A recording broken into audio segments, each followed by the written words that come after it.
In today's video, I'm going to show you how I reproduced What Was I Made For by Billie Eilish. Now, the goal isn't for me to break down every single sound exactly the same as Phineas did. I'd have to be sitting in the room with him to really know what patches he used. But the goal is for me to show you the tools and techniques that you can use in your own productions when you're approaching a similar song and a similar style in terms of sound selection and the instruments used. Phineas is a great example of someone who has exceptional attention to detail, simplicity, and sophistication at the same time. So let's jump right in. So I'm gonna break down everything in detail, but first off, let's just have a listen to it the whole way through.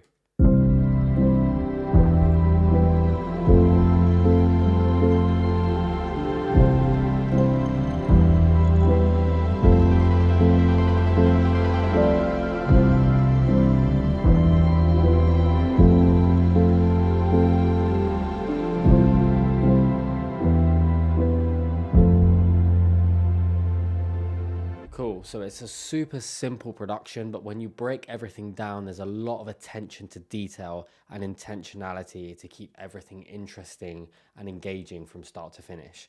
So let's start off with a kick. So first off, we've got this. This was the initial sample, just a standard kick. And what we've done is put a transient shaper, and I'm just taking a little bit of the attack down and putting up the sustain so that there's a more round feel to it and it sounds more orchestral. The whole kind of feel of this is very organic, very orchestral, and all of the sound selection reflects this. So we're layering this, which is super cool. When I broke down the stems of the song, I noticed that Phineas has layered some different kind of Foley sounds into the kick drum. And he's got like a bullet shot. So on its own, it sounds like this. So it's like a bullet hitting dirt. What I've done is just filtered out the highs and lows so that it's kind of just mid-range, like that. And then I've layered it with the kick, only on the second hit. So it's something really subtle. It's something that's more felt than heard, but it just means that every hit's not being taken for granted. And that's a theme that I'm going to show throughout the whole of this song. And then we've got another layer on the third hit, which is this kind of orchestral impact. So it's just kind of a big roomy tom. And again, I've filtered out some of the highs and the lows and the mids just to get it sitting nicely within the other kick drum sample. And then we're doing the group processing. So they're super reverby, these drums. So I've gone to Verb Suite. I normally use the BM7 model. And then we've just got a large plate, and I just dialed in the decay time, boosted a little bit of the highs, and I've just got a pre-delay just to help the initial hit to come through more, and just dialed in the dry wet to about 30%. And that sounds like this. So each hit has its own kind of character, which keeps it interesting, even though you're not really hearing it, which is really cool. So the main thing driving the whole song is really the piano. Essentially, this is a piano ballad. So I printed the piano to audio just because I had some CPU issues, but let me show you what I've used for this. And it's a free plugin as well, which is awesome. So I'm using Soft Piano by Labs, beautiful VST, totally free. Go and grab it. There's a ton of wicked sounds that you can get. And I have just played the chords in.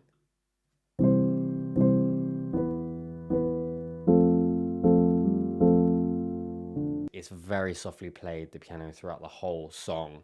So that was my go-to. It's really kind of warm piano. There's not a lot of attack, and that's kind of what we wanted to go for. And all I've done is just filtered out some of the lows just to give some space for the bass when it comes in.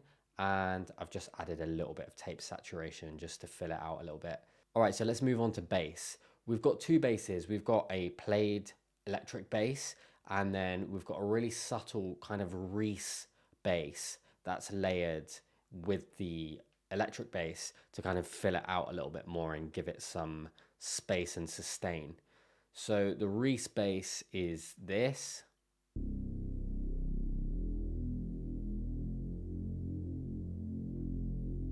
And I've just filtered out the top end, just so there's a little bit less sizzle. And I'm using Serum for this.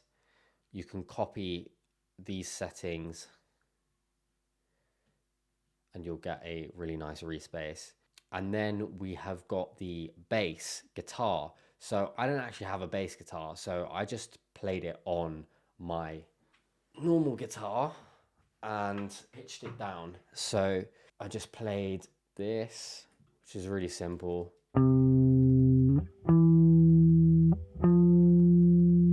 then I just transposed that down.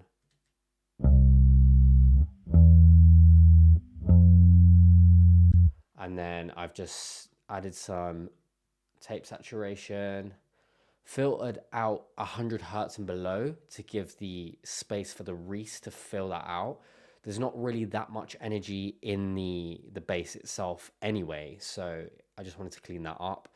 And then we've got a transient shaper, taking some of the pick attack down and just leaving the sustain as is. And then Verb Suite, just a touch of reverb just to help it sit in a little bit more with everything else. And together the bass sounds like this.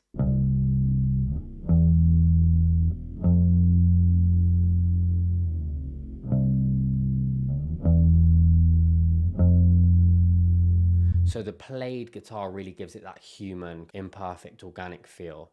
There's another really cool thing that I noticed. There's a kind of automation in this little section here where the bass has a ping pong delay on it. So for this, I just find it easier for my brain to split it into two sections rather than automating it. Do it as you wish. I've just used repeater. I've just got a eighth note delay. I've put it on spread, so rather than ping pong, it's just a kind of wide delay. And then I've just done some EQing and then just mixed it to about 42%. And that sounds like this, just on this section.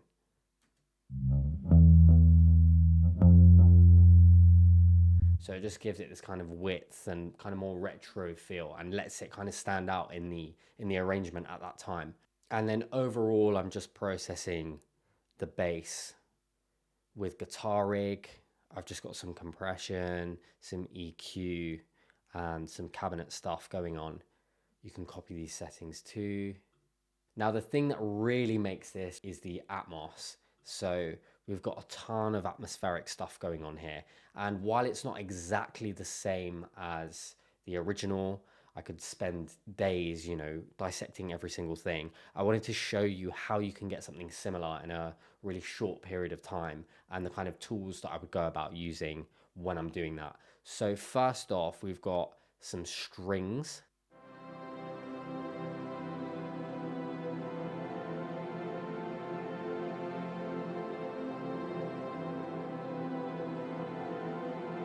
So it's kind of a string pad. It's a combination of kind of like synths and organic strings. So it sounds like a kind of string ensemble. I've bounced it to audio, but let me show you what I used. So I'm using Polaris by Spitfire Audio. Love Spitfire Audio stuff. This is particularly for kind of cinematic composing and stuff. But there's some really amazing sounds on here. So I'm using the 1984 preset, and I've just kind of dialed in the AB, and I think there was some noise effects originally and I just took them off. It's kind of like, tape effects and like hissing and that kind of thing. And then I've just done some EQing, taken out some of the like mid-range, the high mids, and the lows obviously for the bass to come through. And then I'm layering it with another Polaris patch.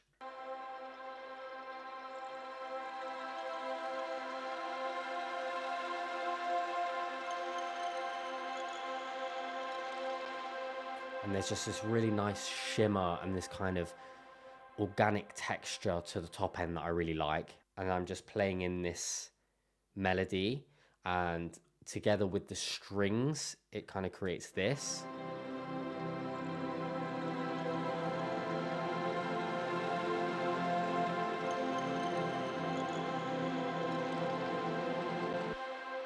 So what I really love about this track is the movement and the texture that the atmosphere is creating. So my go-to for creating kind of moving textures and ambient atmospheres is Arcade by Output, and there's a line called Aura. And if you've never used Arcade, like it's amazing. It's got a bunch of playable loops. So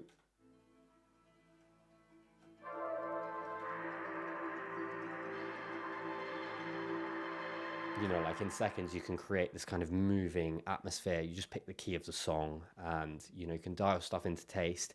So I went into a bunch of different Aura packs and found playable loops that really worked well together and were very similar to the texture and atmosphere that Phineas created. And then I've just bounced these out to audio just for cleanliness. So we've got this drone, this shimmering drone, which only happens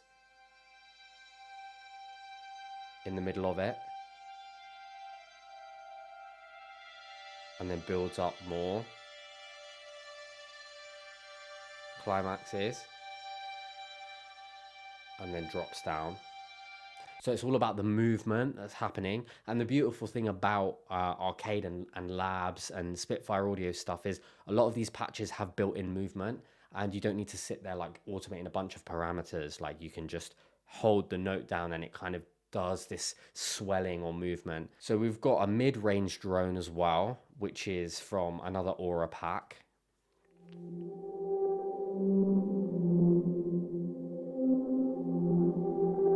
So there's some stereo movement going on.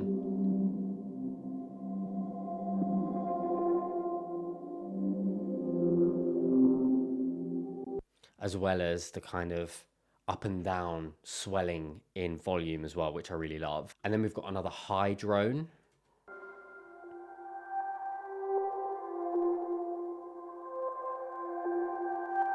So I just duplicated the mid-range drone and then I pitched it up an octave.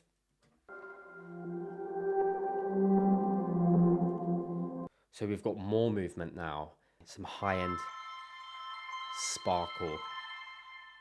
And then we've got this ARP, which is from Arcade as well, which is from the Softened Edges Pop Underground pack. And that sounds like this. And then what I've done is just automated it up so that it gently rises up. I bounced that to audio and then I've just added Endless Smile to it and just put the intensity up just to give it loads of space and a really long tail. Completely transforms the sound. You know, it sounds like really atmospheric and spacious. And finally, just filling it out a little bit more, we've got a collection of drones, which I've also bounced to audio, but let me show you the patches. So it's Labs, it's the Azure guitar, and then the cloud piano and the sustained whirly. So it's just a combination of textures, nothing crazy going on here. We've just got a sustain happening and then being left and then coming in again creating that kind of movement. And then we've got another counter melody going on with the cloud piano. And then we've got a higher layer with the whirly. And then all together it sounds like that.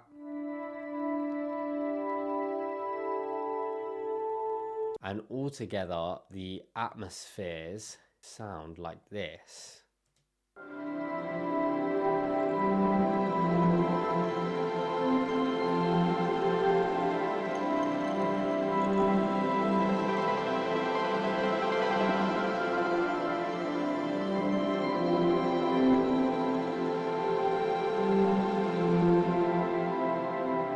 So the whole point of all this Atmos is just to tie everything together. It's a great way to glue tracks together, especially ones like this that are so minimal.